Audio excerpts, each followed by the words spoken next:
Winter arrived early in the Silvercrest territory. The ancient pines groaned under the weight of fresh snow as winds howled across the moonlit landscape. It was on such a night that Thomas Greymane returned. He walked alone through the blizzard, a solitary figure against the raging elements.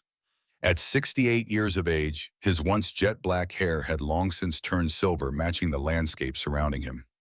Yet despite the frigid cold and the weight of his years, Thomas moved with purpose, his broad shoulders unbowed by time, or the heavy fur cloak draped across them. 30 years of exile had carved lines into his weathered face, but his storm-gray eyes remained sharp, scanning the forest with the practiced vigilance of a man who had survived countless threats.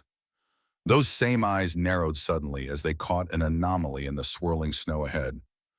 A scream pierced the howling wind. Distant, desperate. Thomas stopped, head tilted, listening. The sound came again, weaker this time. Without hesitation, his body responded with reflexes that defied his age. His pace quickened, boots crunching through knee-deep snow as he crested the ridge. Below him in a small clearing, a young woman with pale blonde hair struggled against three massive wolves. Not ordinary wolves, rogues, wild shifters who had lost their humanity, surrendered to animal instinct. The girl wielded a broken branch as a makeshift weapon, but her strength was failing. Blood stained the snow around her feet. Thomas reached into his memory, drawing upon decades of combat experience. He calculated angles, trajectories, timing. Then he moved. He descended the slope in a controlled slide, gathering momentum. The first rogue sensed his approach too late.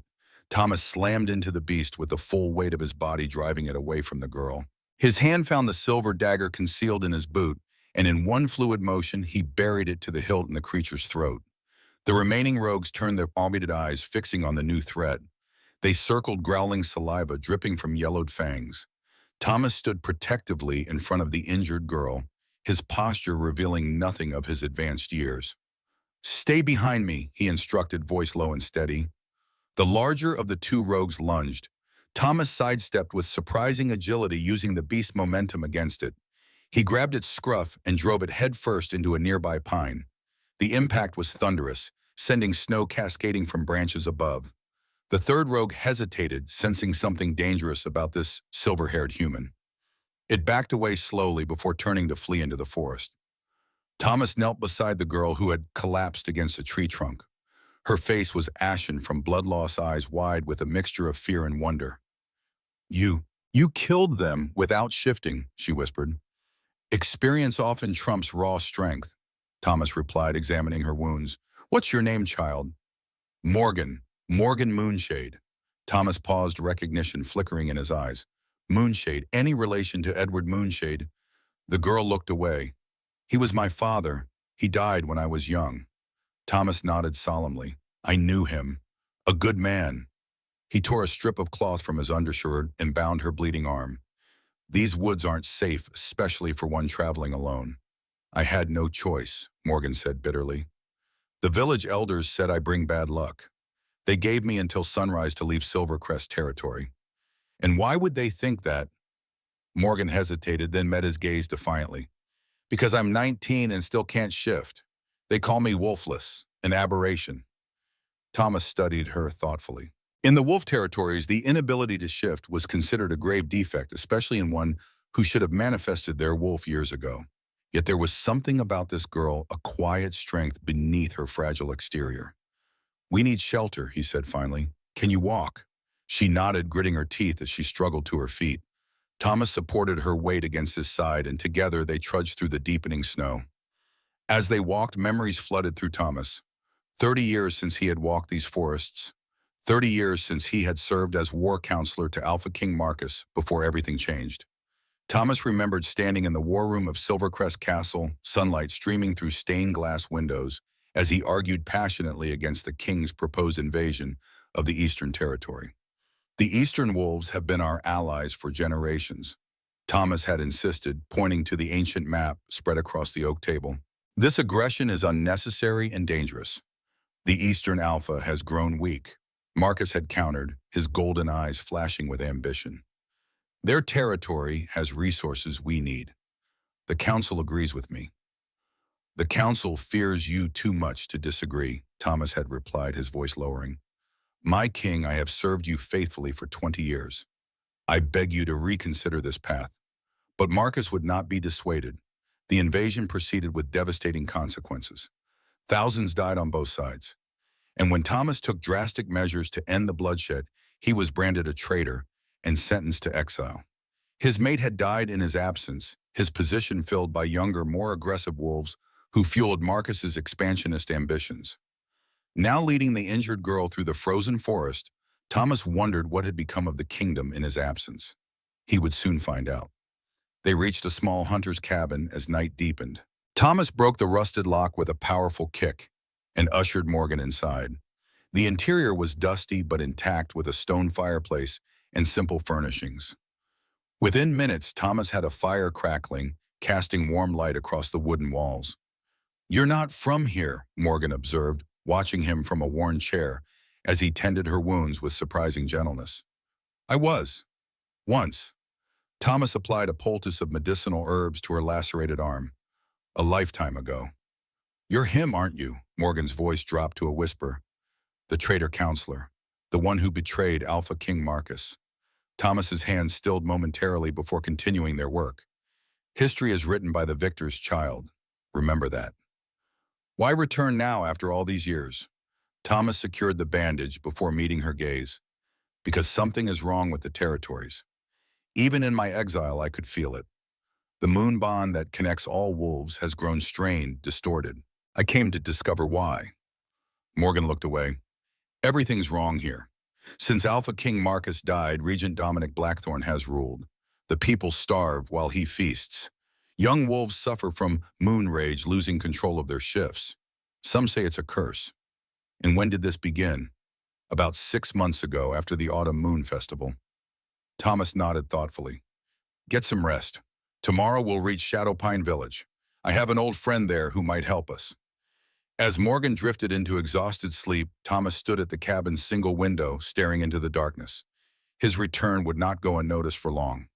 Dominic Blackthorn had been a young, ambitious member of the Royal Guard during Thomas's time as counselor.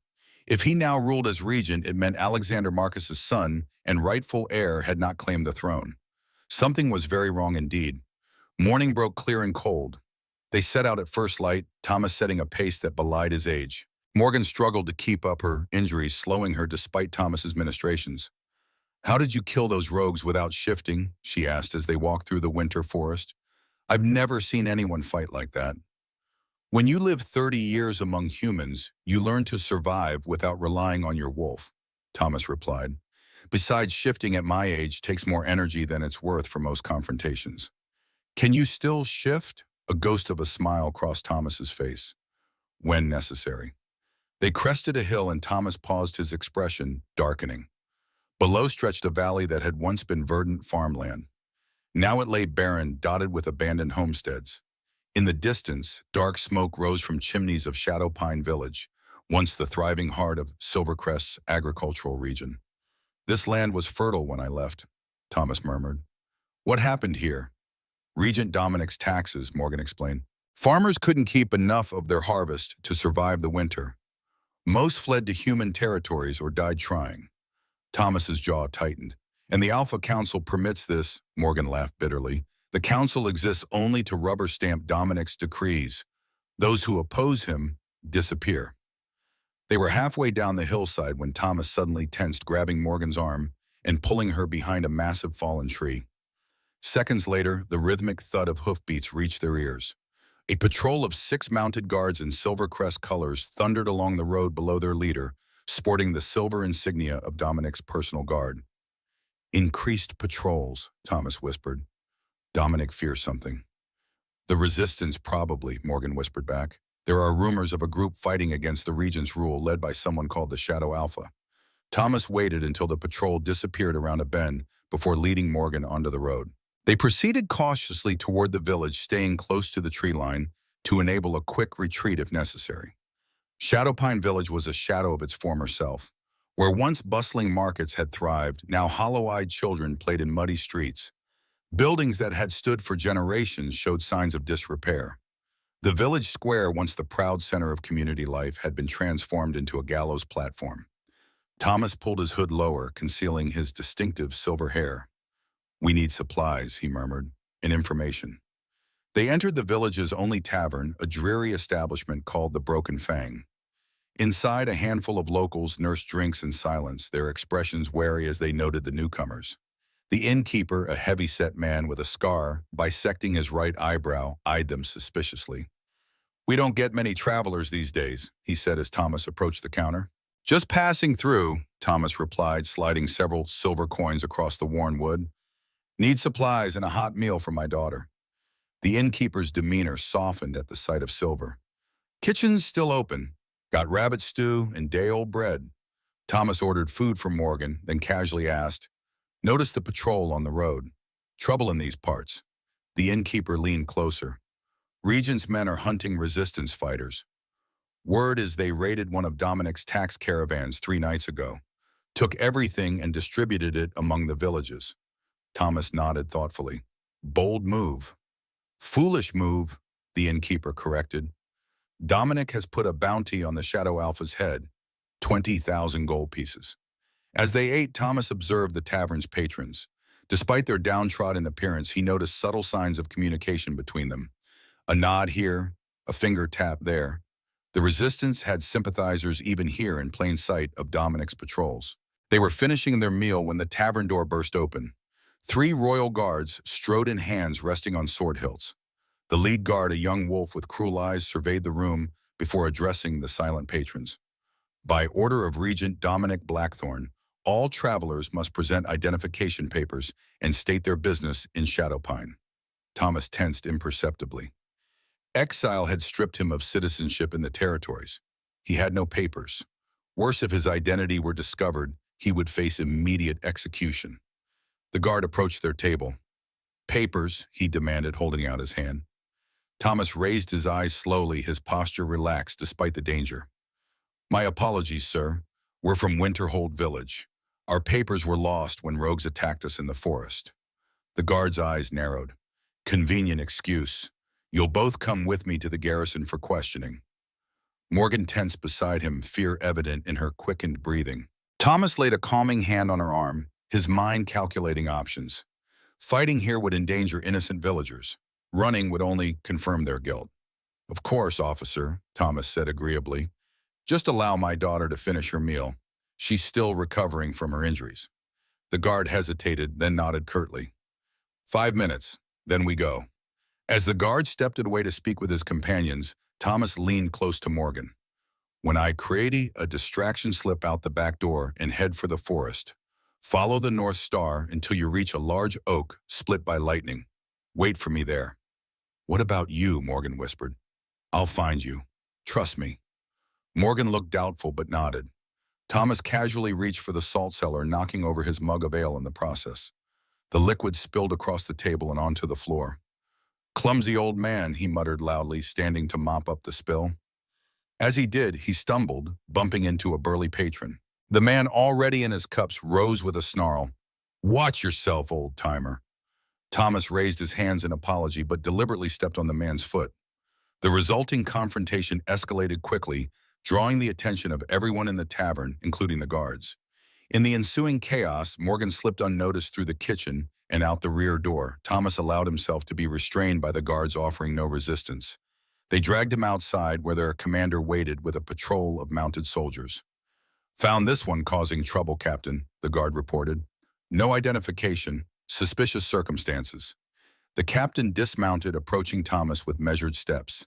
He was tall for a wolf, with broad shoulders and the confident bearing of one accustomed to command. His face was partially concealed by his helmet, but something about his movements struck Thomas as familiar.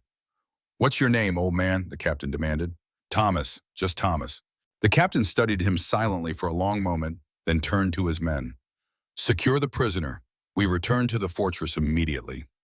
They bound Thomas's hands and forced him onto a spare horse. As they rode from the village, Thomas caught the captain watching him with an unreadable expression. Hours later, they arrived at an imposing stone fortress nestled against a mountainside. Unlike the village, this structure showed no signs of decay. Its walls were solid, its iron gates newly forged. Inside, Thomas was led through torchlit corridors to a private chamber. rather than the dungeons he expected. The room was spartanly furnished with a table chairs and a crackling fireplace. The guards secured him to a chair, then departed, leaving only the captain. When they were alone, the captain removed his helmet. Thomas found himself looking into a face that was hauntingly familiar, a younger version of his own. "It really is you," the captain said, his voice thick with emotion. "After all these years." Realization dawned. "Samuel, my brother's son," Samuel Greymane nodded, his composure cracking. "They said you were dead. Everyone believed it." "It was safer that way," Thomas replied softly. "For everyone." Samuel approached, gripping Thomas's shoulder with a powerful hand. "Why return now? Do you have any idea the danger you're in?" "I felt the territory's pain even in exile. The moon bond is fracturing, Samuel. I came to discover why." Samuel's expression darkened. He glanced at the door, then lowered his voice. "What I'm about to tell you would mean my death if Dominic discovered it. I am the Shadow Alpha." Thomas raised an eyebrow. "You serve as Dominic's captain while leading the resistance against him. Dangerous game, nephew." "Necessary game," Samuel countered. "Dominic trusts me. It provides access to information, allows me to protect my people from within." "And Alexander, what of Marcus's son, the rightful AlphaKing?" Samuel's face tightened with pain. "That's the reason I risk everything.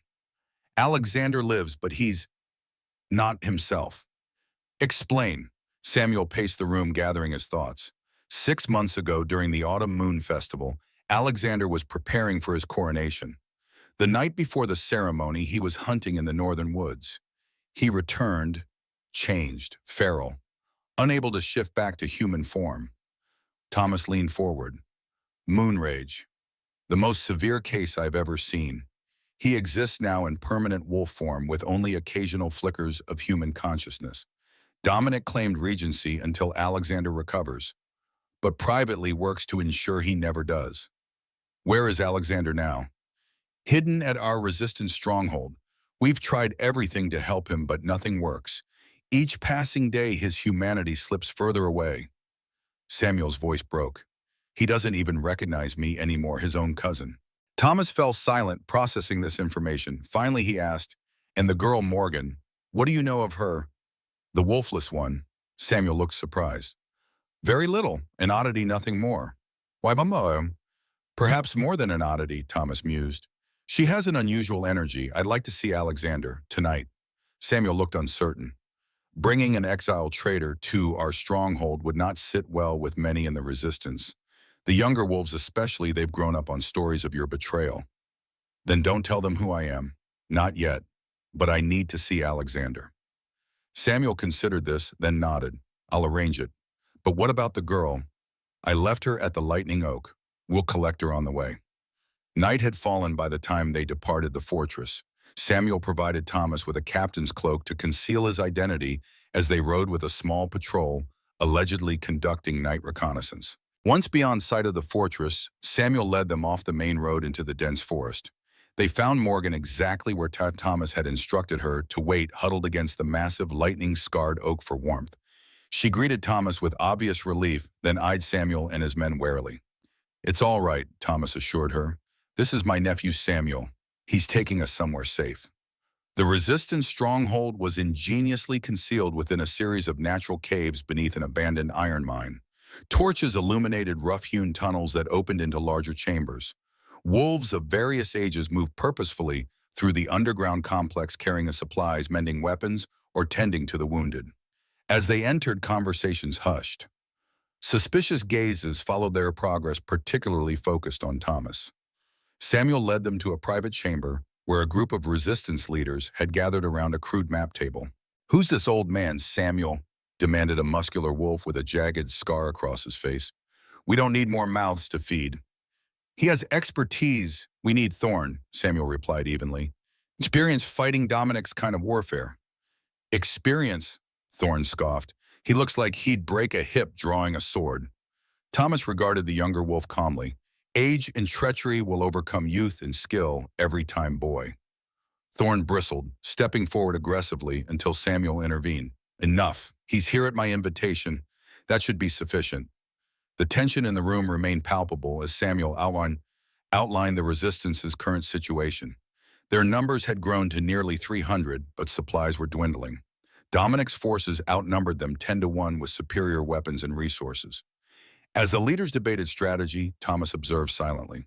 Their plans were reactive, focused on small raids rather than addressing the underlying problem. They fought like wolves, instinct, driven, direct, and ultimately predictable. It would never be enough to defeat Dominic. "You're planning to fail," Thomas said, finally, his quiet voice cutting through the heated discussion. All eyes turned to him. Thorne sneered, "Easy to criticize from the sidelines, old man. These raids keep your people fed, nothing more." Thomas continued undeterred. "Dominic remains comfortably in power while you exhaust yourselves on his periphery. Meanwhile, the real problem, the moon rage affecting the territories, remains unsolved." Samuel's expression was thoughtful. "What would you suggest?" Thomas approached the map, his finger tracing mountain ranges and valleys with the confidence of one intimately familiar with the territory. "Stop thinking like wolves. Start thinking like hunters. Dominic expects direct confrontation. It's the wolf way. Instead, target his supply lines here, here, and here. Not to steal supplies, but to create the illusion of a much larger resistance force." He continued outlining a strategy that relied on misdirection and psychological warfare rather than direct confrontation. The younger wolves looked skeptical, but Samuel and the older leaders listened with growing interest. "This could work," Samuel admitted when Thomas finished. "But it still doesn't address our primary concern, Alexander's condition, and the spreading moon rage." "Take me to him," Thomas said. "Now." Samuel led Thomas and Morgan deeper into the cave system to a chamber separated from the others by a heavy iron gate. Inside, illuminated by a single torch, a massive black wolf paced restlessly. Even to Thomas's experienced eye, this was an exceptional specimen, powerful, majestic, with unusual silver markings on its chest. "Alexander," Samuel called softly. The wolf's head snapped up, yellow eyes fixing on the visitors with predatory intensity. A low growl rumbled from its throat. "He doesn't recognize anyone anymore." Samuel set his voice tight with pain. "Last week he nearly killed one of our best healers when she tried to examine him." Thomas studied the wolf intently. "The rage has almost consumed him. I've seen this before during the Eastern War. Something unnatural is happening here." Alexander suddenly lunged at the bars, snapping and snarling. Samuel and Thomas stepped back instinctively, but to their astonishment, Morgan moved forward. She approached the gate without fear, her hand outstretched. "Morgan, don't," Samuel warned. But the girl paid no heed. She knelt before the gate, her eyes locked with Alexander's. Incredibly, the wolf's aggression subsided. It approached cautiously, sniffing at her hand through the bars. "What in the moon's name?" Samuel whispered. Thomas watched in fascination as Morgan gently touched the wolf's muzzle. At the contact, Alexander visibly calmed, the rage in his eyes dimming. "She soothes him," Thomas murmured, "just as I suspected." After several minutes, Morgan withdrew her hand. Alexander remained calm, watching her with almost human intelligence before retreating to the back of his enclosure. "How did you do that?" Samuel demanded once they had left the chamber. Morgan looked as surprised as anyone. "I don't know. I just felt I could help him somehow." Thomas's expression was thoughtful. "You have a gift, Morgan Moonshade. Rare and valuable, especially now." "What gift? I'm wolfless. Remember, a defect." "Perhaps not wolfless," Thomas countered, "but different.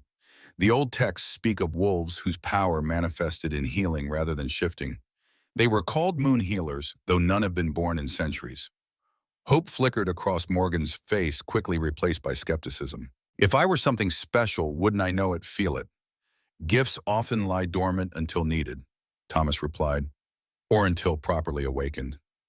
That night, while the resistance slept, Thomas sat with Morgan in a quiet corner of the main cavern, illuminated by the soft glow of dying embers. He began teaching her about the territories, their history, and the true nature of the wolf bond. "Most believe our ability to shift is simply a physical transformation," he explained, his deep voice carrying the weight of ancient wisdom. "But it's much more. It's a spiritual connection to the moon itself, a covenant made by our ancestors." Morgan listened entranced as Thomas spoke of the early days when wolves first organized into territories, of the Great Wars and subsequent peace. He told her of the forgotten rituals, the moon songs and blood oaths that had bound their people together.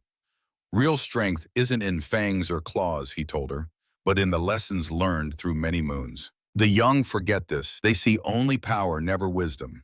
He taught her breathing techniques to center herself, meditation practices to quiet the mind and sense the moon's energy. Though skeptical at first, Morgan soon found herself experiencing strange sensations tingling in her fingertips, occasional flashes of others' emotions, a growing awareness of energies flowing around her. What you did with Alexander, what Thomas said, was channel healing energy instinctively. With training, you could control and direct it.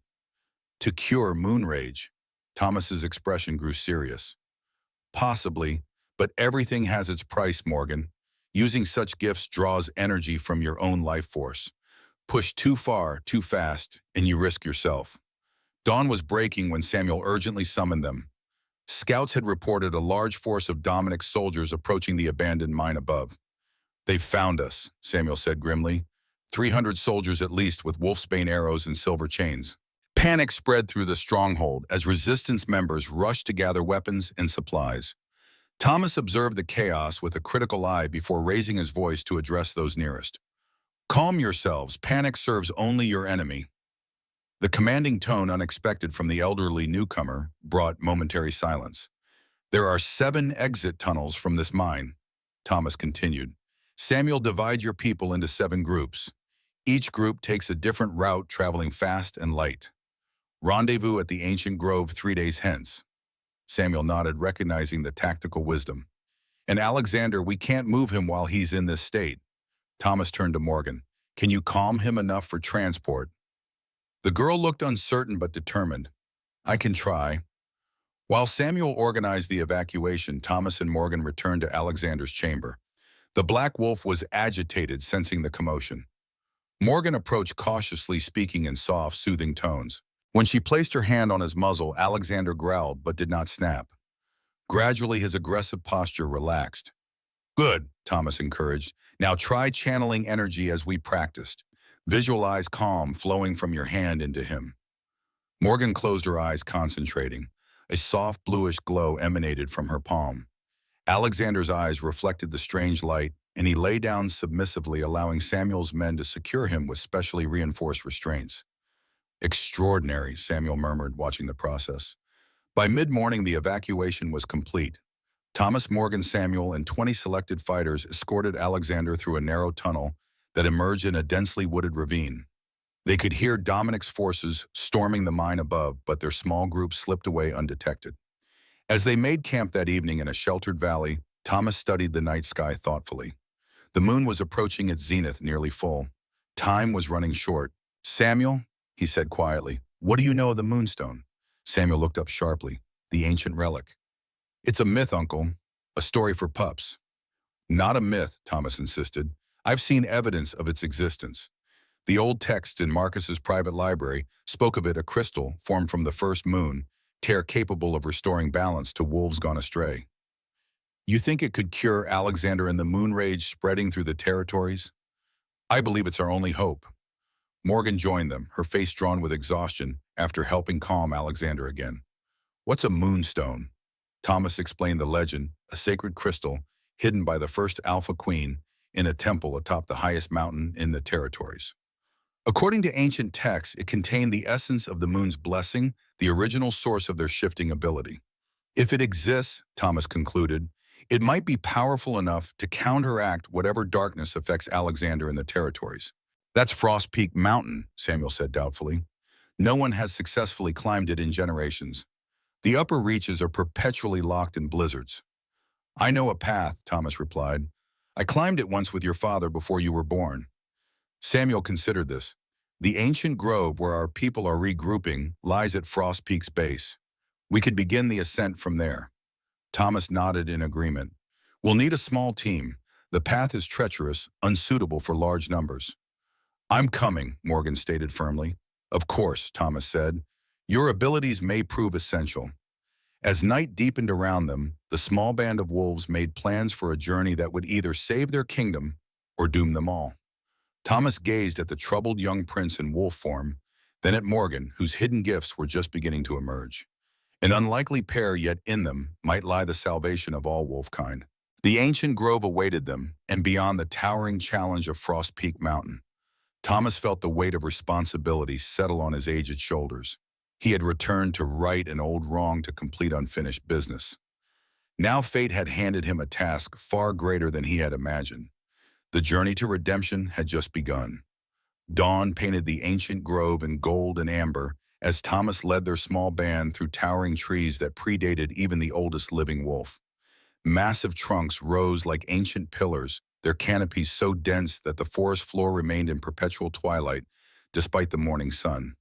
The air here tasted different, somehow purer, charged with old magic that Thomas could feel in his bones. Morgan walked beside him, her eyes wide with wonder. "I never knew such a place existed within our territories." "Few remember," Thomas replied. "The ancient grove has been sanctuary to our kind since the first shifting. These trees have witnessed the rise and fall of 100 AlphaKings." Behind them, Alexander padded silently in his wolf form, calmer now, thanks to Morgan's touch, but still wild, unpredictable. Samuel and 5 trusted warriors completed their party, each carrying a supplies for the arduous climb ahead. The remainder of the resistance fighters were taking alternate routes to the rendezvous point, traveling in small groups to avoid detection. Thomas paused at a massive oak whose trunk bore spiral carvings as from root to uppermost branches. He placed a weathered hand against the ancient bark, closing his eyes briefly, as though in communion with the living wood. "My father brought me here when I was 12, he said quietly. "The age of first shifting. Every Greymane for 10 generations made the same pilgrimage." Samuel approached, standing beside his uncle. "My father never brought me. He said the old ways were dying, that modern wolves had no need for such sentimentality. And now look where modern thinking has led us," Thomas observed without rancor. "A fractured kingdom, wolves turning feral traditions forgotten." They continued deeper into the grove, following a path visible only to Thomas's experienced eye. The forest floor gradually sloped upward as they approached Frost Peak Mountain's base. By midday, they reached a clearing dominated by a circle of 13 standing stones, each twice the height of a man, and covered in ancient glyphs. "The Moon Council," Thomas explained, "where the first Alpha Queen received her crown from the 12 territorial leaders, before the kingdoms were united." Samuel studied the weathered stones with newfound interest. "I always thought this was just folklore mothers told pups at bedtime." "History becomes legend when we stop living it," Thomas replied. Morgan approached one of the stones, her fingers hovering over its surface without quite touching. "They're warm," she murmured, surprised, "and I feel something, like a vibration." Thomas watched her curiously. "The stones are said to resonate with those who carry old blood. Perhaps your gifts run deeper than we suspected." They made camp within the stone circle that night, the ancient monoliths providing an unexpected windbreak against the mountain's bitter drafts. As flames from their small fire danced against the darkening sky, Thomas shared stories from the territory's early days, tales of the first shifters, the great wars between wolf and human, and finally the peace that allowed their societies to develop separately but in harmony. Before the territories were divided, he told them, all wolves answered to a single alpha, the White Queen. Her gifts were extraordinary, even by our standards. She could calm raging wolves with a touch, heal mortal wounds with a breath, and command absolute loyalty without force. Morgan listened intently. "What happened to her?" "She vanished during the Great Divide when civil war split the United Territories into the 7 regions we know today. Some say she retreated to Frost Peak's summit to commune directly with the moon, leaving the Moonstone behind as her legacy." "If this Moonstone is so important," one of Samuel's warriors interjected skeptically, "why hasn't anyone retrieved it before now?" "Many have tried," Thomas admitted. "None returned. The mountain has its own defenses, storms, treacherous terrain, and some say guardians placed by the White Queen herself." Their conversation was interrupted by Alexander's sudden growling. The black wolf had risen to his feet, hackles raised as he stared into the darkness beyond their circle. Samuel immediately signaled his men to defensive positions. "What is it?" Morgan whispered instinctively, moving closer to Thomas. The old wolf inhaled deeply, nostrils flaring as he parsed the night air. "Rogues, at least a dozen, maybe more." No sooner had the words left his mouth than shadowy forms materialized at the forest's edge, glowing eyes reflecting the firelight, massive shapes hunched and hungry. Unlike normal wolves, these creatures moved with unnatural jerking motions, their bodies misshapen as though caught between human and wolf form. Moon rage, Samuel muttered, drawing his silver sword. Advanced stage. The rogues circled their camp, testing the perimeter with increasing boldness. Thomas studied their movements carefully, noting patterns and weaknesses where Samuel's men saw only threats. They're coordinating, he observed with a surprise. Rogues don't hunt in organized packs. They've been changing, Samuel replied grimly, growing smarter, more tactical. It's why we've lost so many scouts recently. The largest rogue, a monstrous creature with patches of fur missing to reveal scarred gray skin, suddenly charged. Two more followed immediately after targeting different sides of the camp in a coordinated assault. Samuel and his men met the attack with practiced efficiency, silver blades flashing in the firelight. The rogues fought with unnatural strength, each requiring multiple wounds before falling. Thomas positioned himself protectively before Morgan drawing a pair of silver daggers from his boots. Stay close to Alexander, he instructed her. Your presence will keep him calm enough to defend himself without attacking us. As the battle intensified, Thomas demonstrated fighting techniques that had Samuel's men staring in astonishment despite the danger. He moved with fluid economy, never wasting motion or energy, each strike precise and devastatingly effective. Where the younger wolves relied on strength and speed, Thomas used positioning, timing, and the rogues' own momentum against them. Watch their left side, he called to Samuel, as the younger wolf struggled with a particularly massive opponent. They favor the right paw when attacking, shift your weight to counter. Samuel followed the instruction, instinctively sidestepping the creature's powerful swing and finding the opening to deliver a killing blow. The tactical advantage spread as Thomas continued calling out observations, turning what might have been a desperate struggle into a coordinated defense. When the last rogue fell, Samuel approached Thomas with newfound respect. You fought like no wolf I've ever seen. Those techniques were developed during my exile, Thomas explained, cleaning his blades methodically. When you can't rely on shifting, you learn to observe, to understand the physics of combat, rather than dominating through raw power. Morgan had kept Alexander remarkably calm throughout the battle, the massive black wolf staying protectively near her instead of joining the frenzy. Now she knelt beside one of the fallen rogues, examining it with clinical detachment. This isn't natural, she said quietly. Look at the veins near the throat, black like poison. Thomas crouched beside her, his experienced eyes confirming her observation. You're right. This isn't ordinary moon rage. Something is corrupting these wolves from within. Like Alexander, Samuel asked, joining them. Similar but different, Thomas replied. Alexander's condition seems more controlled, selective. These creatures have been completely overtaken. They burned the rogue bodies at Thomas's insistence, a practice rarely followed in the territories where fallen wolves were traditionally left for the forest to reclaim. Whatever afflicts them might spread, when he explained. We take no chances. The attack had one unexpected benefit. Alexander's behavior toward the group had shifted. The black wolf now moved among them with greater awareness, his yellow eyes occasionally showing flickers of human intelligence. He had recognized them as allies during the battle, a significant improvement from his previously feral state. They resumed their journey at first light, leaving the ancient grove behind as they began the ascent of Frost Peak Mountain. The lower slopes were densely forested, the path occasionally marked with stone cairns left by travelers centuries before. Thomas led them confidently, despite the decades since his last climb, his memory of the route undiminished by time. The tree line ends about 1,000 feet up, he explained as they hiked. After that, we face bare rock and eventually ice. The real challenge begins where vegetation can no longer survive. As they climbed higher, Thomas shared techniques for conserving energy, navigating difficult terrain without exhausting themselves, identifying safe footholds, reading weather patterns from cloud formations. The younger wolves, initially skeptical of the old man's stamina, found themselves struggling to maintain his pace. Pace yourself according to breath, not muscle, Thomas advised when he noticed one young warrior falling behind. Your body will tell you when you're pushing too hard, listen to it. By midday, they reached a plateau offering their first unobstructed view of the journey ahead. Frost Peak's summit disappeared into a crown of clouds, its upper reaches perpetually shrouded in swirling mists and snow. The territory spread below them like a living map, forests, rivers, distant villages, and beyond them the stone walls of Silvercrest Castle, where Dominic now ruled.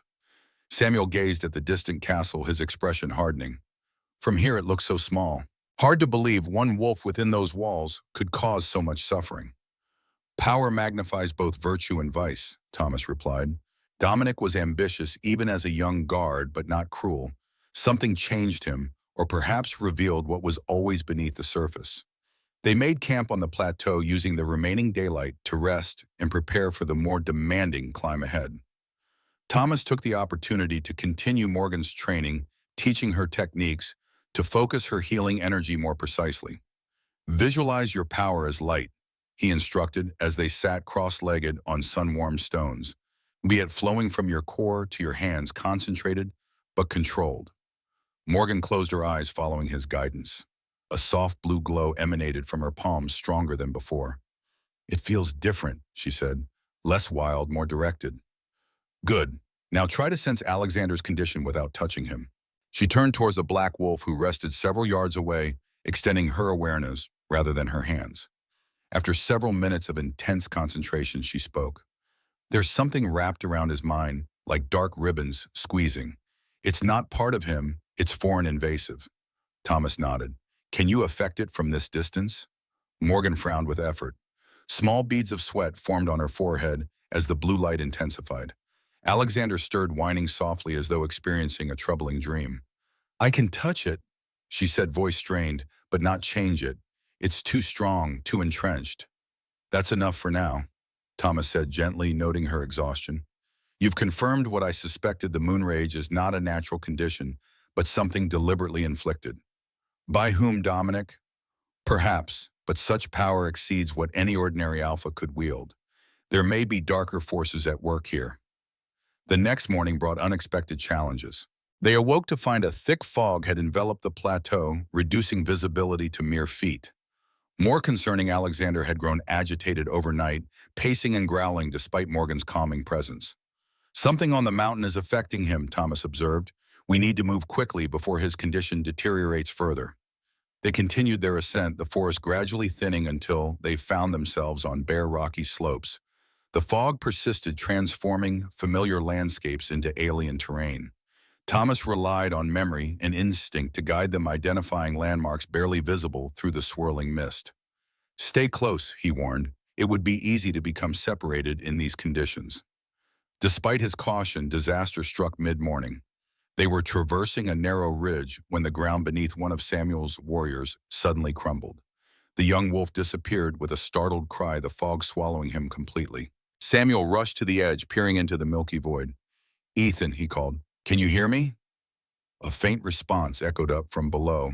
Neither words nor human cry, but the distinct howl of a wolf in distress. He must have shifted instinctively during the fall, Samuel said, preparing to descend. I need to find him. Thomas placed a restraining hand on his nephew's shoulder. Wait, listen carefully. They fell silent. The howl came again, but something about it raised the hair on Thomas's neck. It was too rhythmic, too deliberate, almost like a... It's a lure, Thomas said sharply. That's not Ethan. No sooner had he spoken than multiple howls arose from the fog below, confirmed by Alexander's immediate aggressive response. The black wolf snarled into the mist, sensing enemies hidden from human perception. Rogues, Samuel realized. They're hunting us. Not just hunting, Thomas corrected grimly. Herding. They're manipulating our path, using the fog as cover. He quickly reorganized their group, placing Morgan and Alexander at the center, with fighters forming a protective circle around them. We continue upward, he instructed. The rogues seem confined to lower elevations. Their corrupted forms may be unable to survive higher altitudes. The theory proved correct. As they climbed higher, the howls grew more distant, eventually fading entirely. The fog too began to dissipate, replaced by crystal-clear air that burned their lungs with its purity and cold. By late afternoon, they reached a sheltered valley nestled between two of the mountain's subsidiary peaks. To their surprise, stone ruins dotted the landscape, evidence of ancient habitation where none should exist at this altitude. A village? Samuel asked incredulously. All the way up here? Not just any village, Thomas replied, examining the weathered structures with reverence. If I'm right, these are the remains of Whitehaven, the White Queen's original settlement, established before she united the territories. They explored the ruins cautiously, finding evidence of sophisticated construction techniques unknown in modern wolf architecture. Perfectly fitted stone blocks formed buildings that had withstood centuries of mountain weather, their surfaces carved with symbols similar to those on the standing stones in the ancient grove. Inside one of the larger structures, they discovered a central chamber containing a stone altar. Embedded in the chamber floor was a detailed map of the territories, each region delineated by inlaid metals of different colors. Gold for Silvercrest, copper for the eastern woods, silver for the northern peaks, and so on. "This is incredible," Samuel breathed. "Our histories contain nothing about this place." "The victors write history," Thomas reminded him. After the Great Divide, the new Alphas would have wanted to erase evidence of unified rule. Easier to control territories that believed they were always separate. Morgan was drawn to the altar itself, her fingers tracing inscriptions, too worn to decipher completely. "There's power here," she murmured, "dormant but present like embers beneath ash." As evening approached, they made camp within the ancient settlement, finding unexpected shelter from the mountain's brutal winds. While Samuel's remaining warriors secured the perimeter, Thomas explored further, searching his memory for details that might help their quest. In a small structure set apart from the others, he discovered a hidden chamber beneath a carefully balanced stone slab. Inside lay a collection of artifacts, perfectly preserved scrolls, written in an ancient language, ceremonial, objects of silver and moonstone, and most significantly, a detailed map showing the path to Frost Peak's summit. He returned to their camp with his findings, spreading the brittle map before his companions. "The path is more complex than I remembered," he admitted. "There are sections here marked with warning symbols I don't recognize." Morgan studied the ancient document with unusual intensity. "I can read some of this," she said, surprising everyone, including herself. "Not all, but fragments. This symbol warns of those who walk between forms, guardians, I think." Thomas regarded her with growing fascination. "How is that possible? This language died out centuries ago." "I don't know," she confessed. "The meaning just comes to me like remembering something I once knew." They spent the evening poring over the documents, piecing together fragments of knowledge about the path ahead in the Moonstone itself. According to the scrolls, the sacred crystal contained the essence of the first gift, the original moon blessing that enabled wolves to shift forms. The text suggests it was used in healing rituals, Morgan explained as she deciphered more symbols, specifically for wolves who had lost control of their shifting ability. "Like those afflicted with moon rage," Samuel noted. "Exactly, but there's a warning here too." She frowned, concentrating on a particularly complex passage. "The stone demands balance. What is taken must be given. What is healed must be transferred, I think is the word."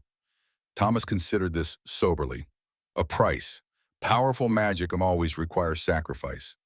They were discussing the implications when Alexander suddenly lifted his head, ears pricked forward in alert attention. A moment later, the black wolf rose and padded purposefully toward the ruin's edge. Rather than restrain him, Thomas motioned for the others to follow quietly. Alexander led them to a viewpoint overlooking their back trail. Far below, through gaps in gathering clouds, they could see pinpricks of torchlight, dozens of them moving up the mountain in organized formation.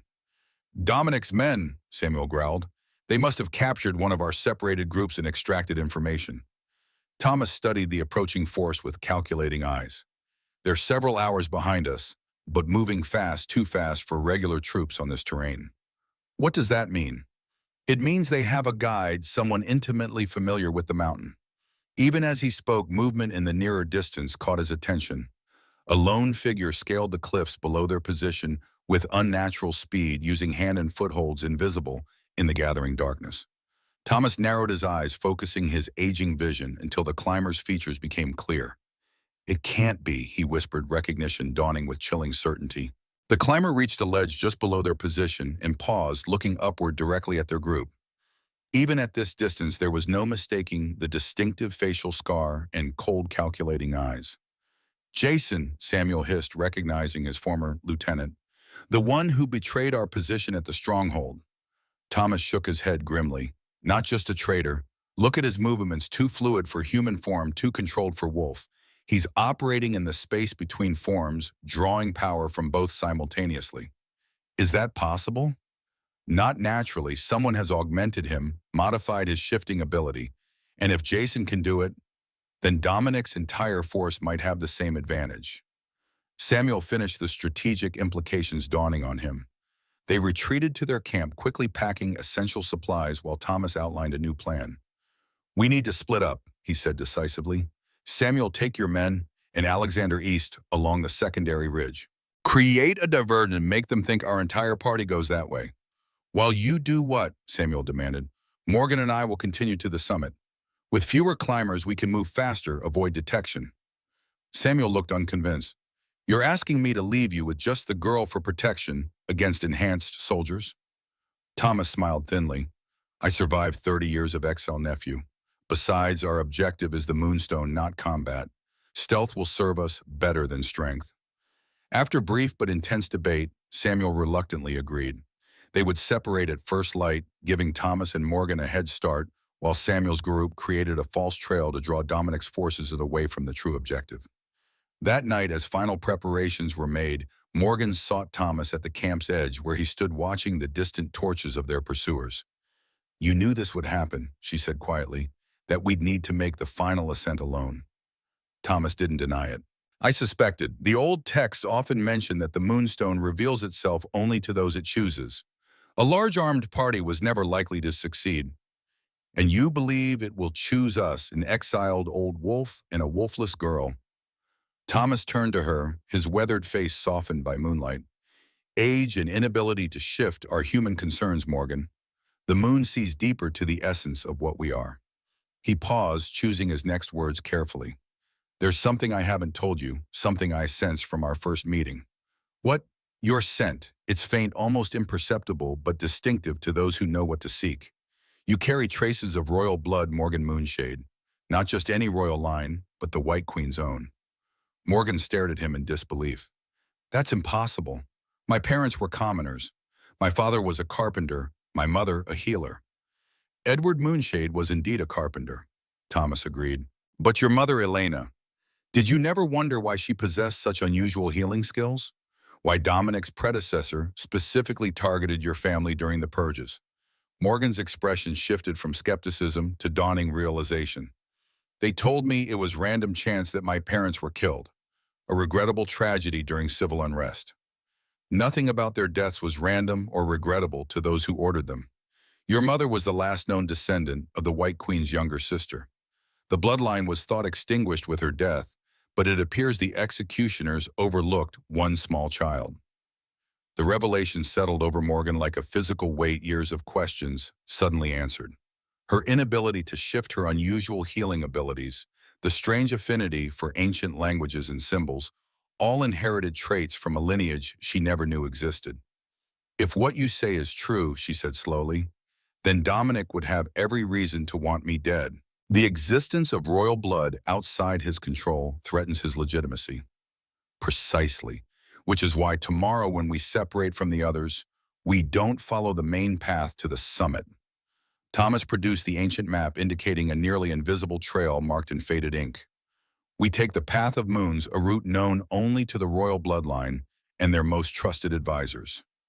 Dawn revealed a transformed landscape. Overnight snow had fallen at the higher elevations, covering the ancient ruins in a pristine blanket of white. The air sparkled with ice crystals, each breath visible as plumes of vapor in the intense cold. Thomas and Morgan prepared for their climb, dressing in layers and packing only the most essential supplies. Samuel provided them with his best weapons, a silver short sword for Thomas and a dagger for Morgan, though both hoped to avoid combat entirely. 3 days, Thomas told his nephew as they prepared to part ways. "If we haven't returned by then, don't waste lives attempting to find us." Samuel clasped his uncle's forearm in the traditional warrior's farewell. "The resistance needs your wisdom, old wolf. Try not to die on this frozen rock." "The resistance needs legitimate leadership more," Thomas countered, glancing meaningfully at Alexander. "Focus on keeping our future king alive." As Samuel's group departed eastward with the massive black wolf in tow, Thomas led Morgan toward a seemingly impassable rock face on the valley's western edge. Using landmarks visible only to his experienced eye, he located a narrow fissure concealed behind a stone outcropping. The path of moons begins here, he explained, squeezing through the opening. Centuries ago, the White Queen's personal guard used this route to bypass the mountain's normal defenses. The hidden passage wound upward through Frost Peak's interior, occasionally opening into small caverns adorned with luminescent crystals that provided natural illumination. Strange rock formations resembled frozen waterfalls pillars, and in one chamber, a perfect spiral staircase that appeared carved by inhuman hands. Did wolves build all this? Morgan asked, voice hushed with wonder.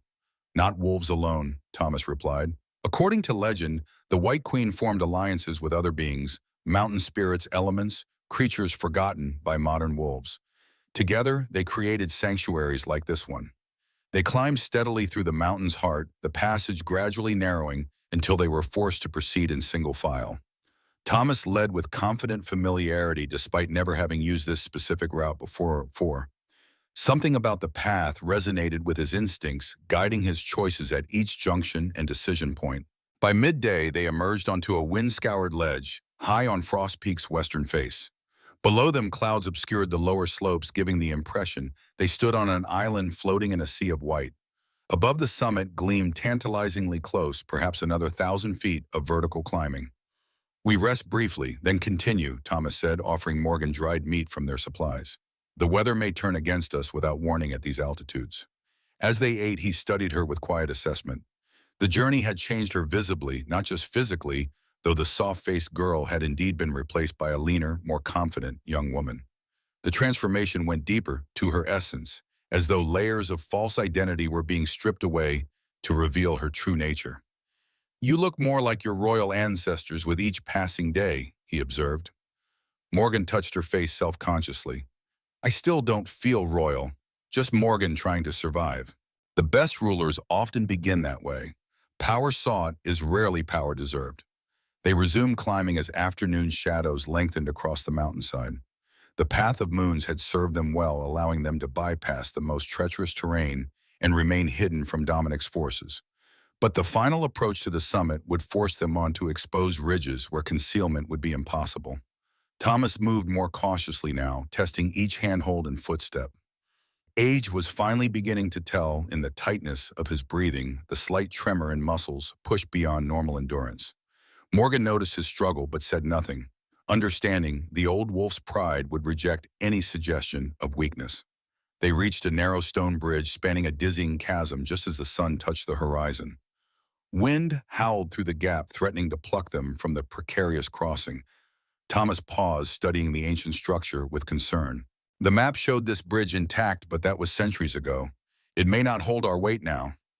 Morgan peered at the weathered stones, then closed her eyes in concentration. The blue glow they had come to associate with her healing power emanated from her hands, but instead of directing it toward a person, she extended her awareness into the bridge itself. The core stones remain strong, she said after a moment. But we should cross one at a time, staying close to the inside edge. Thomas nodded, impressed by her growing mastery of abilities she hadn't known she possessed days earlier. You first. I'll follow once you're safely across. Morgan began the crossing, moving with deliberate care despite the wind's buffeting force. Halfway across, a stone shifted beneath her foot, crumbling away into the abyss below. She froze, heart pounding.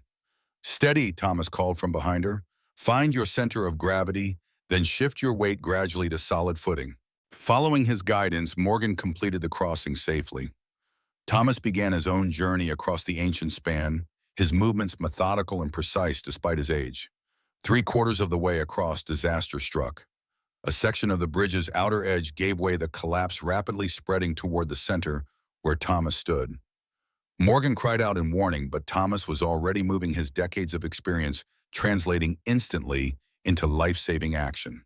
As stones fell away beneath him, he launched himself forward in a desperate leap towards solid ground. His body slammed into the cliff edge, arms scrabbling for purchase on the icy rock. Morgan lunged forward, grabbing his wrists before he could slip away.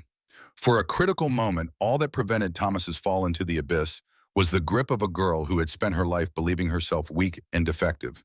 But Morgan Moonshade was neither of those things, as both now discovered. With strength born of necessity and heritage, she pulled the old wolf to safety.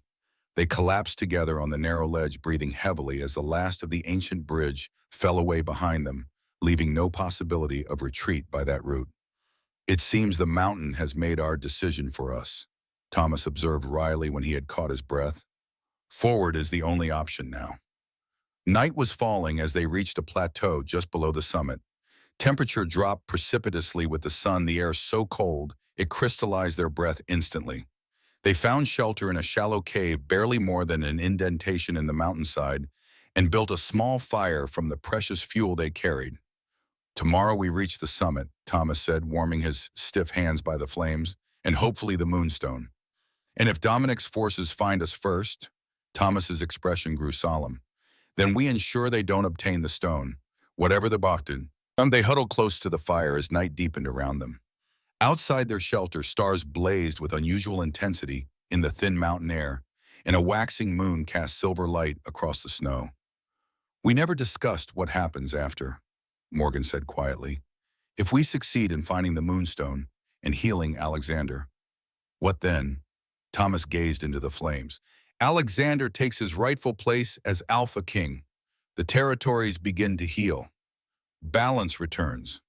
And us? What becomes of an exiled traitor and a girl who can't shift?" The old wolf smiled faintly. "History is full of second chances, Morgan. Perhaps this is ours." As they drifted towards sleep, exhausted by the day's climb, neither noticed the subtle change occurring outside their small cave. The stars dimmed one by one, obscured by clouds gathering with unnatural speed around Frost Peak's summit. By midnight, the mountain was enveloped in a storm that seemed to rage specifically around the upper slopes, as though the peak itself were summoning defenses against intruders. Thomas woke to absolute darkness, the fire long extinguished. Something had disturbed his sleep, some sixth sense honed by decades of survival in hostile environments. He reached for Morgan, finding her already awake beside him. "Something's coming," she whispered, confirming his suspicion. Thomas strained his senses. Through the cave entrance, he could see snow falling in thick curtains driven horizontally by ferocious winds. But behind the storm's voice, he detected something else, a rhythmic sound, metallic and deliberate. Climbing gear, spikes being driven into ice. "Dominic's men," he breathed. "They've found a way up." Despite the blizzard conditions, they packed swiftly and prepared to move. Their only advantage now was proximity to the summit, perhaps a final hour of climbing, versus the longer approach their pursuers faced from below. They stepped out into the storm's fury instantly, assaulted by winds strong enough to stagger even Thomas's sturdy frame. Visibility extended mere feet in any direction, the summit completely obscured by swirling snow. "Stay close," Thomas shouted above the gale. "Link arms so we don't become separated." They began the final ascent, each step a battle against elements that seemed determined to repel them. Ice formed on eyebrows and lashes, clothes stiffened with frozen moisture. Fingers grew numb despite heavy gloves.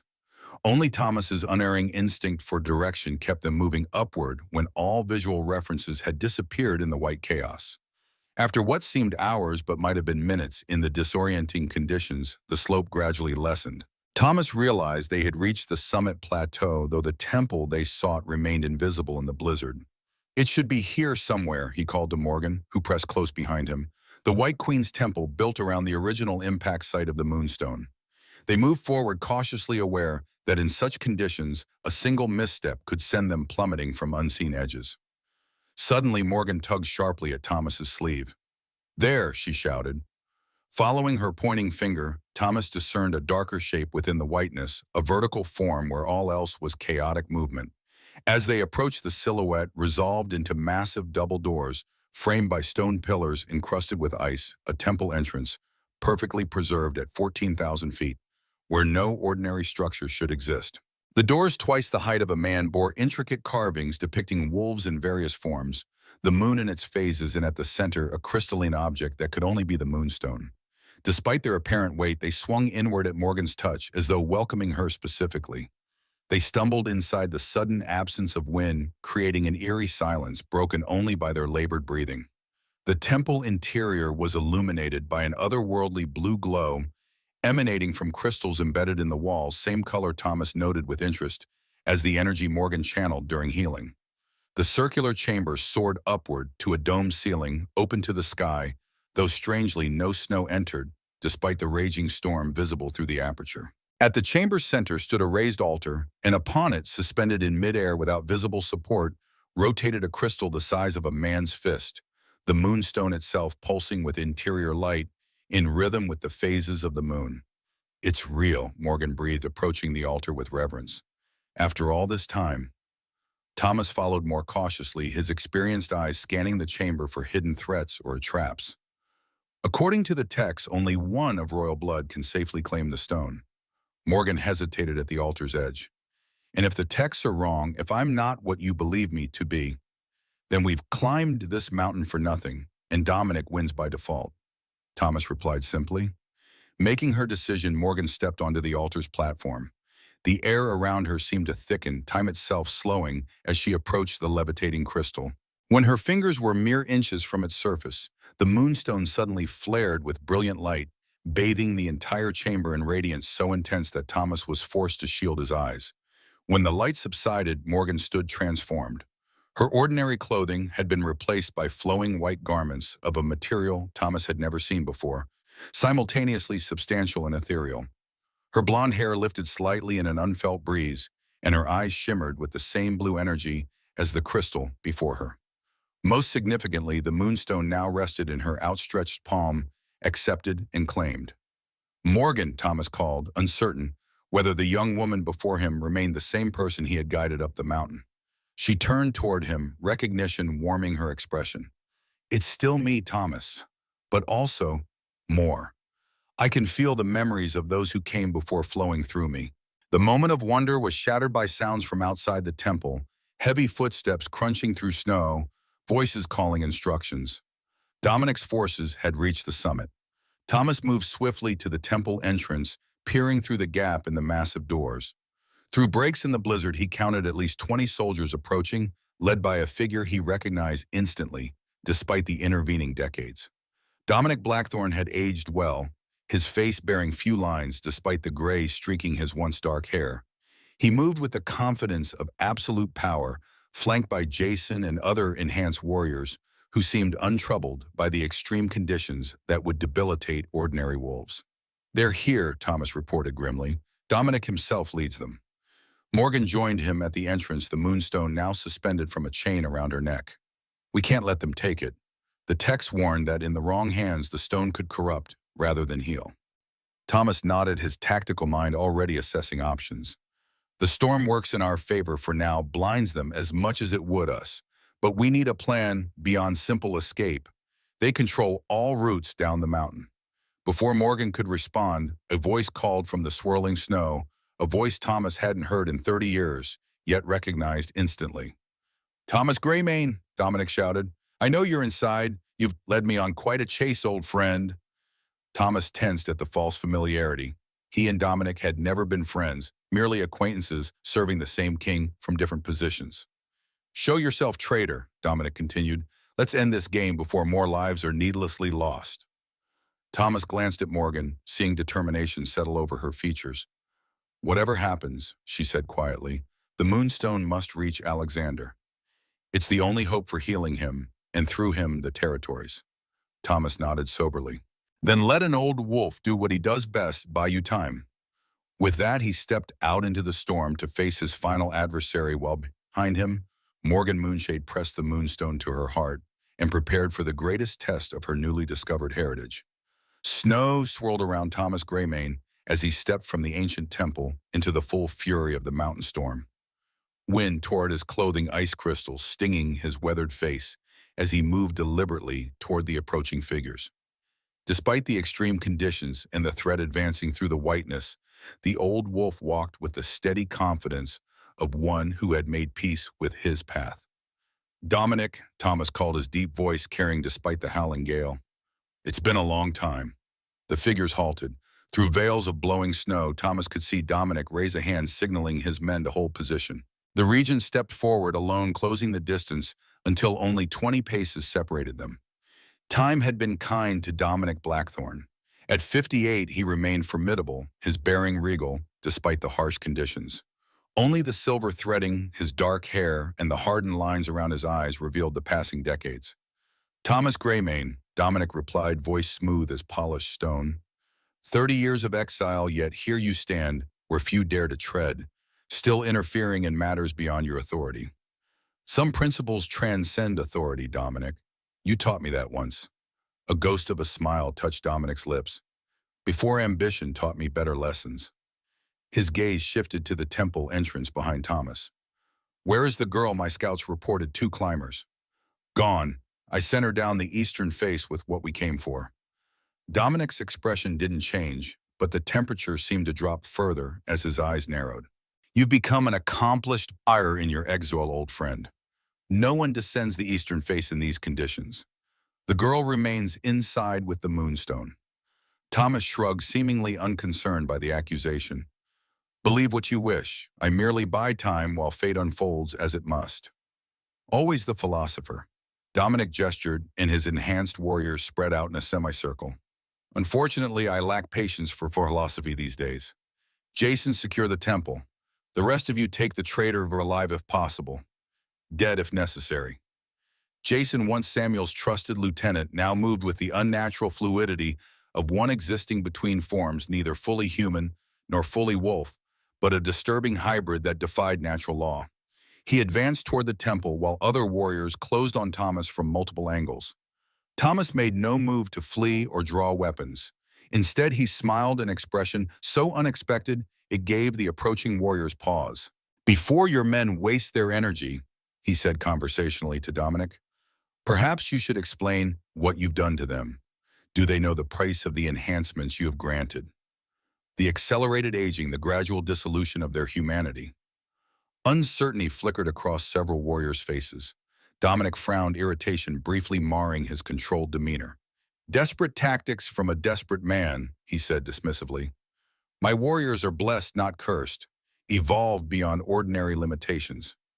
Yet they follow orders without question. Curious for those supposedly evolved. Thomas turned to address the warriors directly.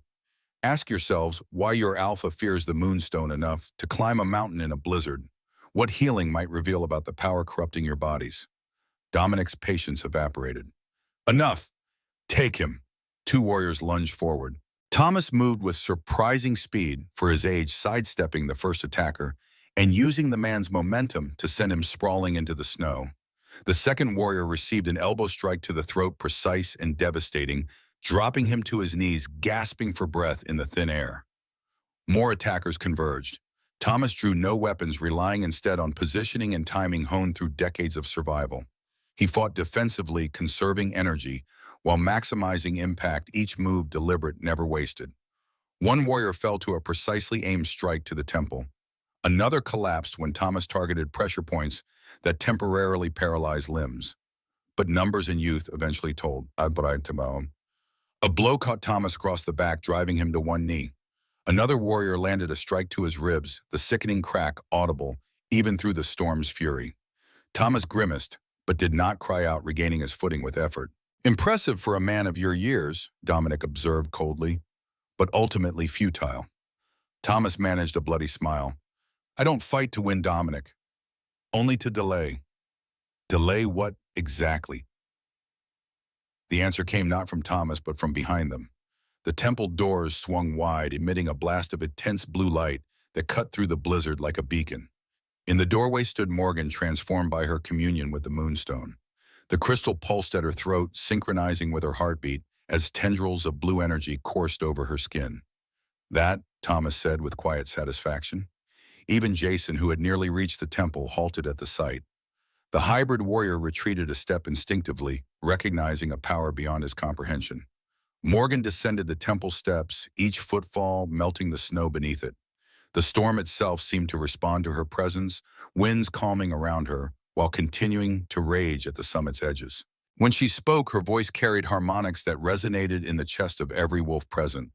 Dominic Blackthorne, she said, the name itself seeming to carry power. Your campaign ends here. Dominic recovered quickly from his surprise, his face settling into calculated assessment. The wolfless girl now playing with forces she doesn't understand. He turned to his warriors. Take her, carefully. I want the stone undamaged. None moved. Did you not hear me? Dominic demanded. They hear you, Morgan replied. But they also hear something else now. She raised her hand, the Moonstone's light intensifying. The truth their bodies have been trying to tell them since you corrupted their shifting ability. Dominic's enhanced warriors shuddered as one, their forms flickering as though seen through heat waves. Several fell to their knees, clutching their heads or chests. "What are you doing to them?" Dominic snarled. "Nothing they don't want," Morgan answered. "The Moonstone merely offers choice where you impose control." Jason was the first to fully transform his unnatural hybrid state, giving way to pure wolf form, a magnificent russet creature that shook snow from its coat before turning to face Dominic with newfound clarity in its amber eyes. One by one, the other warriors followed, shifting completely into their wolf forms, the agony of their corrupted state visibly lifting. "Impossible," Dominic breathed. "The White Queen's blood flows in her veins," Thomas said, straightening despite his injuries. "The Moonstone responds to its rightful wielder." Dominic's composure finally cracked, his face twisting with rage and disbelief. "No, the royal bloodline died generations ago. We made certain of it." "Not as certain as you believed," Thomas replied, satisfaction evident in his tone. Morgan approached Thomas, her hand gently touching his injured side. Blue energy flowed from her fingers, knitting broken ribs and torn flesh. The old wolf sighed as pain receded, nodding thanks before turning back to Dominic. "You face a choice, Regent," Thomas said, the title carrying subtle mockery. "Surrender yourself to judgment or face consequences here and now." Dominic laughed, the sound harsh against the mountain silence. Surrender to whom? A traitorous old man and a girl barely out of childhood. His hands clenched, body tensing as he prepared to shift forms. "I am Alpha of Silvercrest, Regent of the Seven Territories. I bow to no one."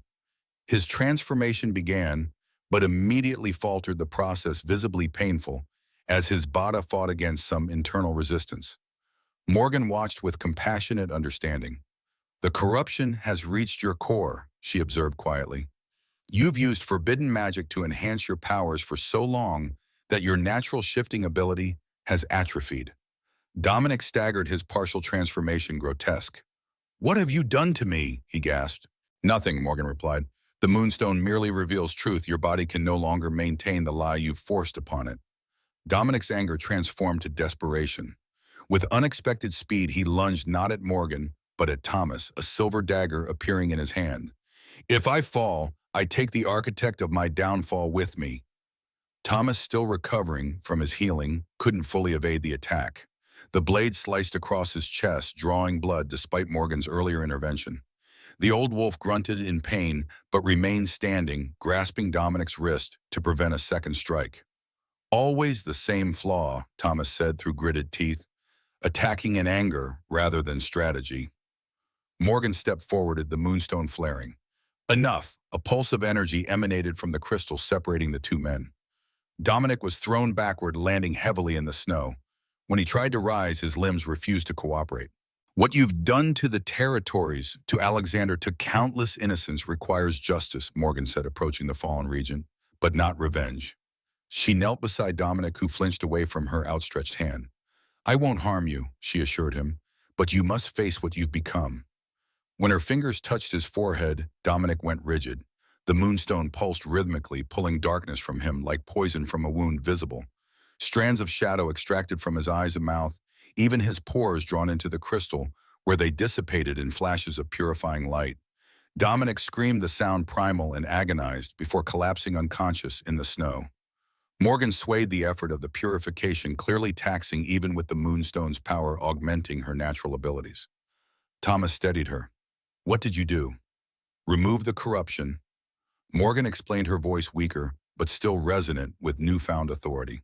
The same dark magic he used to enhance his warriors and inflict moon rage had taken root in his own spirit. He wasn't just using the power, he was being consumed by it. Thomas looked thoughtful. "That explains much." Dominic was ambitious, but never cruel before the Autumn Moon Festival. Something changed him. "Something or someone," Morgan agreed. The corruption felt deliberate, intelligent, as though Dominic was as much a victim as a perpetrator, though that doesn't excuse his actions. The wolves that had once been Dominic's enhanced warriors now gathered around them, awaiting direction in their natural forms.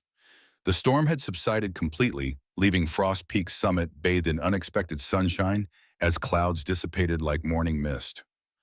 We need to get Alexander, Thomas said, thinking practically despite the extraordinary events. The Moonstone must heal him next, if the territories are to have their rightful king. Morgan nodded, but her expression remained troubled. There's something else, Thomas. Something I saw when the Moonstone first accepted me. She hesitated, choosing words carefully. The corruption affecting Dominic Alexander, the territories, it all traces back to a single source. Someone who has remained hidden, working through others. Who? Before Morgan could answer, one of the wolves growled a warning. All heads turned to see a figure ascending the final slope to the summit, an elderly woman leaning on an ornate staff, her progress slow but inexorable despite the treacherous terrain. As she approached, Thomas tensed in recognition. Elder Amara, he said incredulously. How did you? The ancient wolf who had welcomed them at the Resistance stronghold smiled, the expression not reaching her cold eyes. How did I climb a mountain at my advanced age the same way you did, Thomas? Greymane, determination and a touch of assistance. She gestured and the air around her shimmered. Her appearance transformed, age falling away like a discarded cloak to reveal a woman in her prime, tall, regal, with striking features framed by silver hair that caught the sunlight like polished metal. Forgive the deception, she said, her voice no longer frail but commanding. Elder Amara has been dead for decades. I merely borrowed her form when it suited my purposes. Morgan gasped, the Moonstone flaring in response to her recognition. It's her, the source of corruption, I sensed. Thomas positioned himself protectively between Morgan and the newcomer. Who are you? The woman's smile widened. Has history forgotten me so completely? I am Selene, Shadowmoon's sister to the White Queen, your young friend so resembles. She studied Morgan with cold calculation. The family resemblance is striking, though you lack your ancestors' poise. The White Queen's sister, Thomas repeated, pieces falling into place. The histories mention a sister who turned against her, who was banished for forbidden magic. Banished? Selene spat, her composure cracking momentarily. I was erased from history by my self-righteous sister after I discovered power she was too weak to embrace. She collected herself, smoothing non-existent wrinkles from her immaculate garments. But family reunions aside, I've come for what belongs to me. Her gaze fixed on the Moonstone at Morgan's throat. That crystal was meant for me, the culmination of centuries of planning. Morgan's hand rose protectively to the stone. The Moonstone accepted me.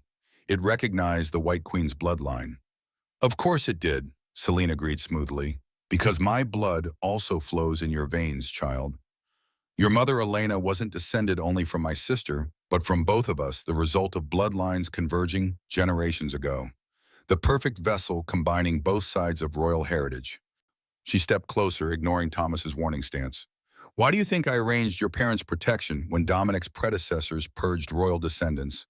Why I guided your development from afar, ensuring you survived until the proper time. You killed my parents, Morgan said, the accusation cold with certainty. Selene waved dismissively. A necessary sacrifice. Their deaths ensured Dominic never suspected your importance, allowing you to develop your abilities without interference. Her expression softened in a parody of maternal concern. Everything I've done has led to this moment, Morgan. You were meant to claim the Moonstone, but not for yourself, for us. Thomas saw the manipulation for what it was, but Morgan hesitated, centuries of ancestry and power pulling at her consciousness through the Moonstone. Selene pressed her advantage. Join me, she urged. Together with the Moonstone's power, we can reshape the territories as they were always meant to be ruled by those with the wisdom and strength to truly lead. And Alexander, Thomas interrupted, the moon rage spreading through the territories, was that your doing as well? Selene's attention shifted to him, annoyance flickering across her perfect features. Necessary tools. Dominic was ambitious but malleable. I merely directed his ambition toward useful ends. She gestured casually. As for the moon rage, consider it a refining fire separating those strong enough to evolve from those who cling to outdated limitations. Limitations like compassion, honor. The traditions that bind our people together, Thomas challenged. Selene laughed, the sound musical, yet chilling. Oh, Thomas, still the idealist after all these years. The world has no place for such quaint notions anymore. Power is the only reality that matters, and I've waited centuries for mine. She turned back to Morgan, hand extended in invitation. The Moonstone responds to bloodline child. My bloodline as much as my sister's. Give it to me freely, and I'll ensure you a place of honor in the new order. Refuse, her expression hardened. And I'll take it anyway, though less pleasantly. Morgan looked from Celine to Thomas, conflict evident in her expression. The old wolf met her gaze steadily, offering neither judgment nor direction, merely trust in her own judgment. In that silent exchange, Morgan found her answer. The Moonstone chose me, she said, straightening to her full height. Not just because of bloodline, but because of purpose. You seek to dominate, I seek to heal. That makes all the difference. Celine's beautiful face twisted with rage. Fool girl, you know nothing of the power you reject. I know enough, Morgan replied calmly. I know that true strength comes not from dominance, but from wisdom. Thomas taught me that. Thomas? Celine sneered. An exiled has been clinging to relevance through a child who reminds him of glory days long past. Is that who you choose over your own blood?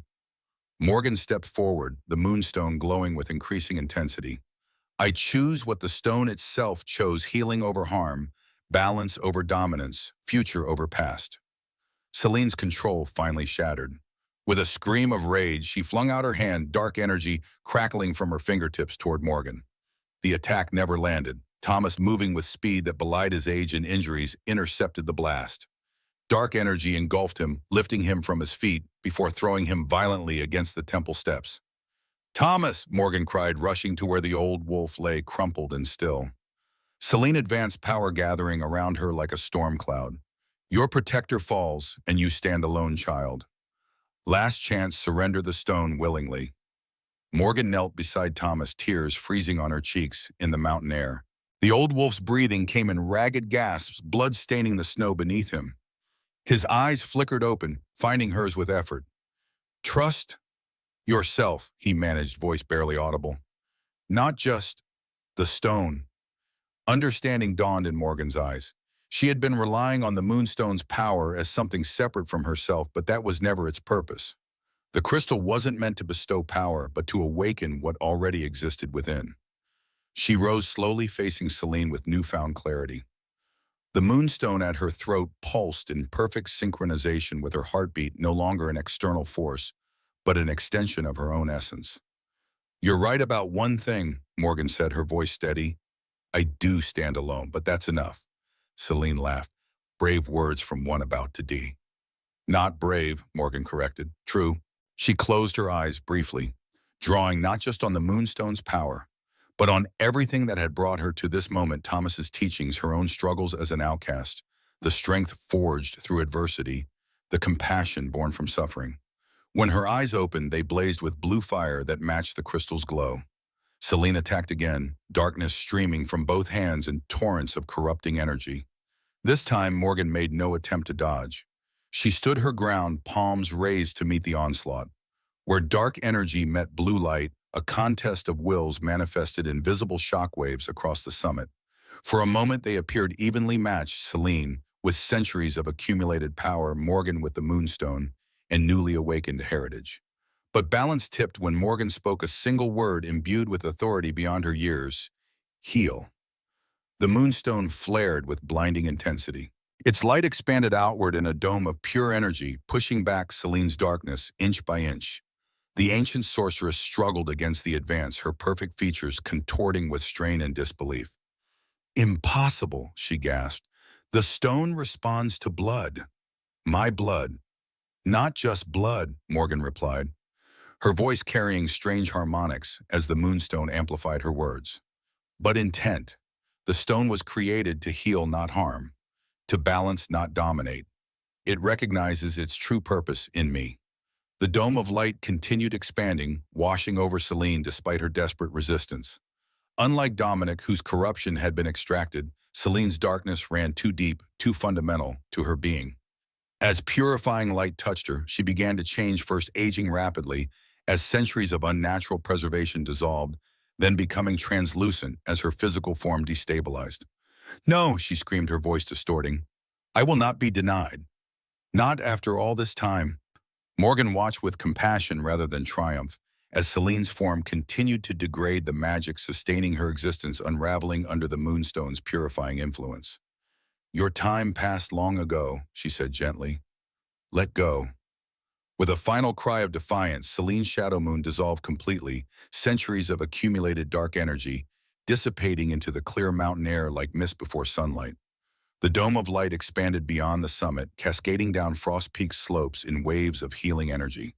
Wherever it passed, snow melted, revealing dormant life beneath winter's blanket. Birds took flight from mountain forests, their calls heralding renewal. In villages below, wolves afflicted with moon rage suddenly found clarity, returning the darkness clouding their minds, lifting like a fever breaking. Morgan swayed the enormous expenditure of energy, nearly depleting her, despite the Moonstone's amplification. She turned back to Thomas, dropping to her knees beside the fallen warrior. His condition had worsened, breath coming in shallow gasps, eyes unfocused. "Hold on," she pleaded, placing her hands over his wounded chest. Blue healing energy flowed from her fingers, but weaker now, flickering like a candle in wind. "Don't you dare leave, old wolf, not when we've won." Thomas smiled faintly. "Some victories require sacrifice." "Not this one," Morgan insisted, tears flowing freely. "The territories need your wisdom. I need your wisdom. You have your own wisdom now." His weathered hand found hers, squeezing weakly. "My purpose is fulfilled." "No." Morgan's denial was fierce as she pressed the Moonstone directly against his chest. "Your purpose is just beginning. The territories need rebuilding. Alexander needs guidance. I need—" Her voice broke. "I need my friend." The Moonstone pulsed once, twice, three times against Thomas's chest. With each pulse, Morgan poured not just power but her own life force into the healing, risking herself to save him.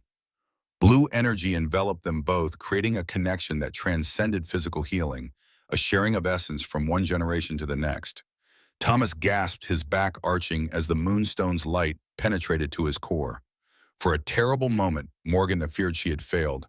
Then his eyes flew open, clear and alert, the wounds across his chest closing like water smoothing over sand.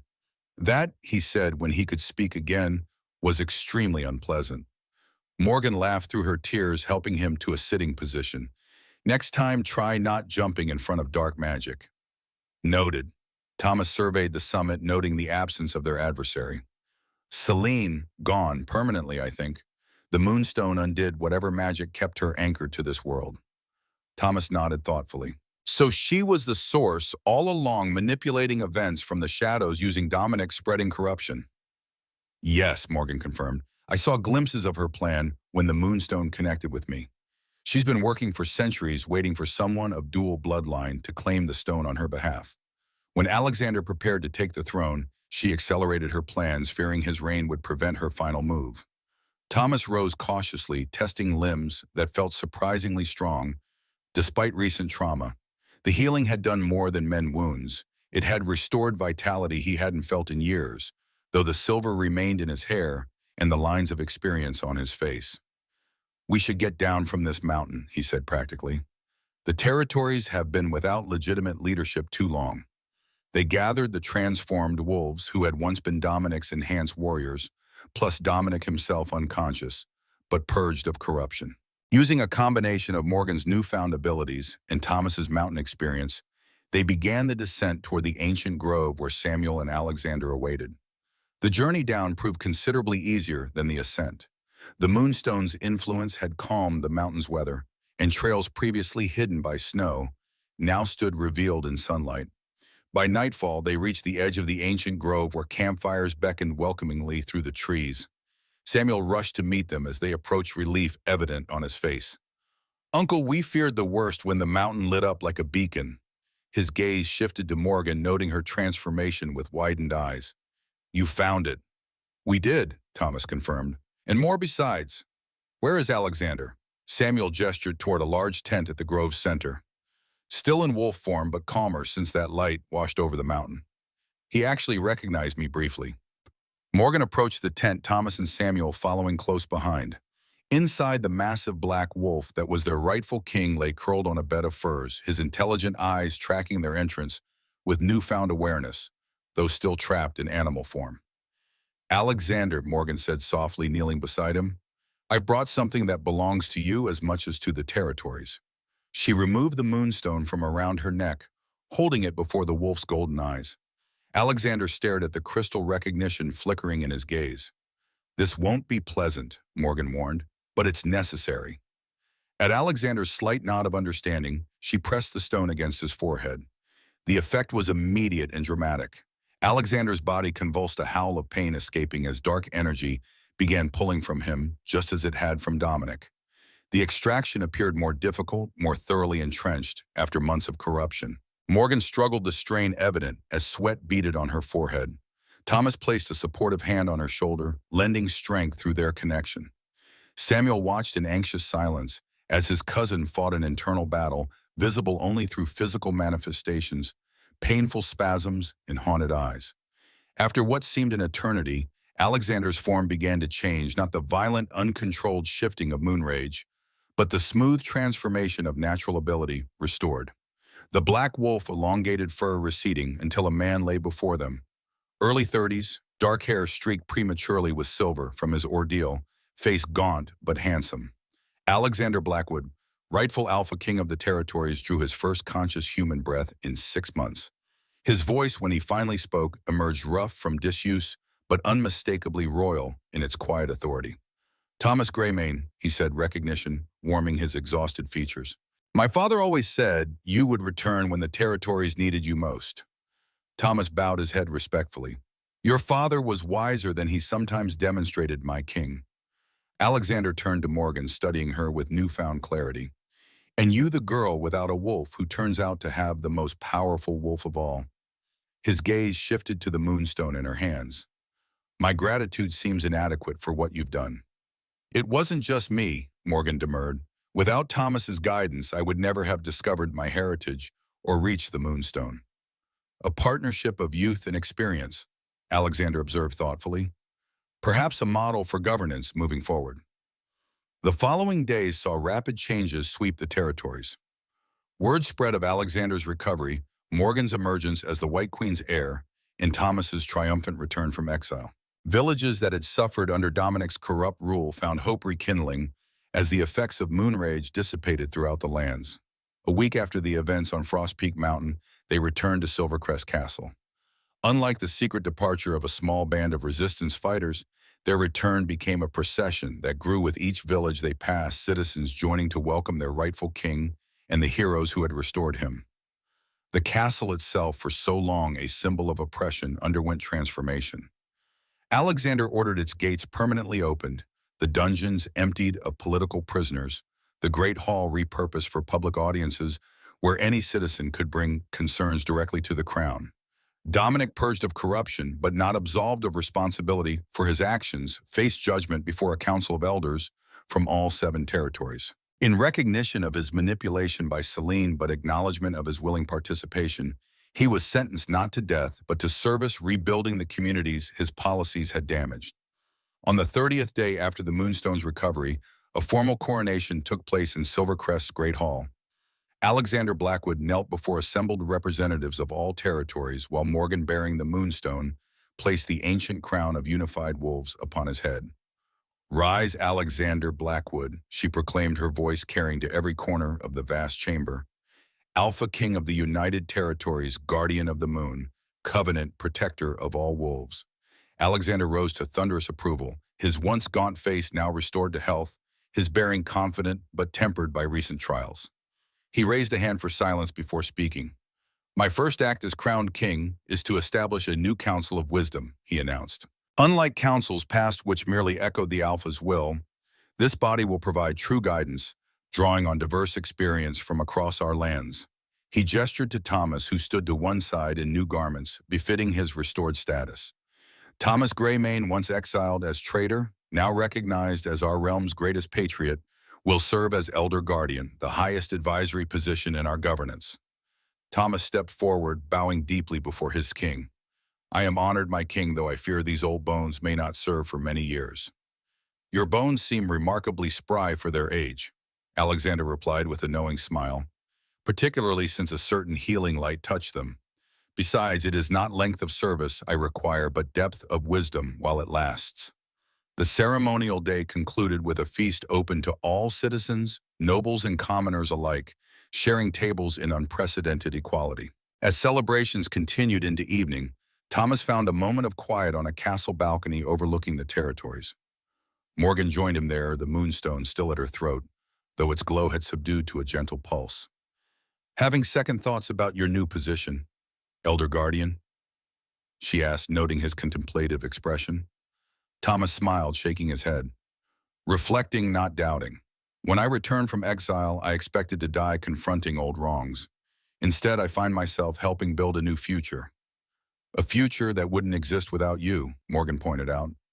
"Your wisdom guided us when strength alone would have failed." "Our wisdom," Thomas corrected. "You possess an old soul and a young body, Morgan Moonshade. Or should I say Lady Healer?" Morgan touched the Moonstone reflexively, still adjusting to her new title and responsibilities as the territory's spiritual guardian. "Sometimes I wonder if I'm worthy of this role, if my youth will undermine my effectiveness." "Age is merely time accumulated," Thomas replied. "Worth is determined by how one uses whatever time they're given, whether 17 years or 70. He gestured toward the celebrating citizens below. "These people don't follow you because of age or title, but because you embody something they desperately need, hope, renewal, connection to traditions they'd nearly forgotten." Morgan considered this, then asked the question that had lingered since their descent from the mountain. "What happens now, for you, I mean?" "Now." Thomas gazed across the lands he had once thought never to see again, his expression peaceful. "Now I do what old wolves do best. I share stories with the young, offer counsel. When asked, watch the seasons change, and take pleasure in seeing saplings I've nurtured grow strong enough to withstand their own winters." He turned to her, eyes crinkling with genuine warmth. "And occasionally I'll remind a certain young healer that she saved not just a king or a territory, but an old man who had forgotten his own worth." Morgan's eyes misted. "The territories need you, Thomas." "For a while," he agreed, "but they'll need you longer." The Moonstone chose well. Below them, bonfires blazed across the city as citizens celebrated their renewal. Beyond the capital, similar celebrations illuminated villages throughout the territories, unified in joy as they hadn't been in generations. Winter was giving way to spring in the land and in the hearts of its people. The cycle of seasons continued as it always had and always would. But this time the transition was guided by wisdom born of experience and energy, born of youth, a partnership that promised balance for generations to come. Thomas Greymane, once scorned as a traitor, now honored as elder guardian, watched the future unfold with the quiet satisfaction of one who had completed a long journey home. Not to a place, but to a purpose. The discovery that wisdom shared becomes wisdom multiplied, and that no life, however long or challenging, is ever wasted when its lessons serve those who follow. In the soft evening light, the old wolf and the young healer stood together, different in age, but united in purpose, as the first stars of a new era dawned over the United Territories.